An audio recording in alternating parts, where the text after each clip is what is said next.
मध्ये सामान्य माणसाचं जीवन मात्र अगदी कठीण झालं आहे. कारण की नुकतीच 2 दिवसापूर्वी एक धक्कादायक घटना घडली, ते म्हणजे आलोक कुमार यांचा प्रवासादरम्यान झालेली हत्या.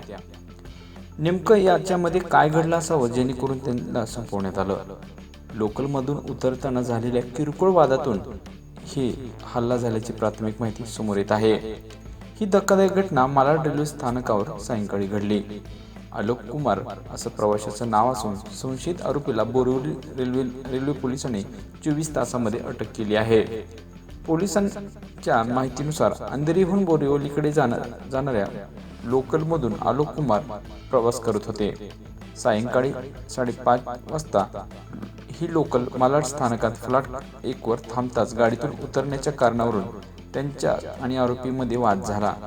आरोपींनी धारदार शस्त्राने आलोक कुमार सिंग यांच्या पोटात डाव्या बाजूला वार केला. गर्दीच्या वेळेत प्रवाशांच्या डोळ्यात देखत आरोपी सहज पळून जाण्यात यशस्वी ठरला. ही बाब रेल्वे प्रशासन आणि पोलिसांच्या सुरक्षेवर गंभीर प्रश्न उपस्थित करणारी मात्र नक्कीच होती. आलोक कुमार हे मुंबईत NM महाविद्यालयात प्राध्यापक म्हणून कार्यरत होते. त्यांच्या पत्नीचा शनिवारी वाढदिवस होता आणि पत्नीला बर्थडे डिनरला बाहेर नेण्याचा त्यांनी प्लॅन देखील आखला होता. मात्र नीतीच्या मनात काहीतरी वेगळं चालत होतं आणि त्यांचा त्याच ठिकाणी मात्र शेवट झाला. अक्षरशः त्यांच्या कुटुंबियावर मात्र दुःखाचा डोंगर कोसळला आहे.